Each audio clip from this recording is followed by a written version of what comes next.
Мне 63 года завтра будет. Да. И вот я как начала бить бипик, во-первых, у меня появилось очень много энергии. То есть я как заводная. Раньше, если у меня была усталость, я могла с утра, если что, встану, там что-то сделать, что это уборка дома, двухэтажный дом, я думала, а сегодня немножко, завтра немножко, и вот так, и длилось у меня месяц.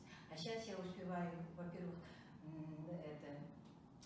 меня лимфостаз обоих ног еще у меня ноги болят. Это я, значит, каждое утро вечером ложусь, мажу ноги, снимаю эти компрессионные чулки, мажу.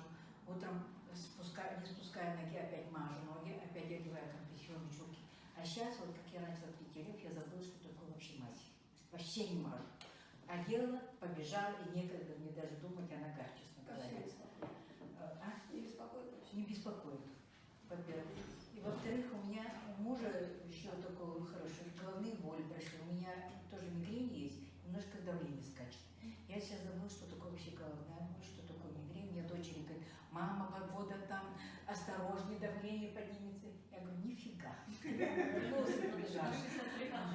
Во-вторых, у меня муж со мной пьет, он у меня храпел. Он очень много храпел, особенно когда ляжет на спину, такой храп, я под бок, бух, он переворачивается. А потом мы начали пить, и буквально через неделю я говорю, слушай, я высыпаюсь, что-то такое. Он говорит, у меня бока не болят. Значит, я послушала, если проснулась, смотрю, храпа нет. Он спит, а храпа нет. Он говорит, у меня и бока не болят, потому что я локтем его била. Вот так что я думаю, что для меня мы только начали, только Элев. Еще вот так Селлер не пили. Но я думаю, что мне, во-первых, кожа немножко протянулась.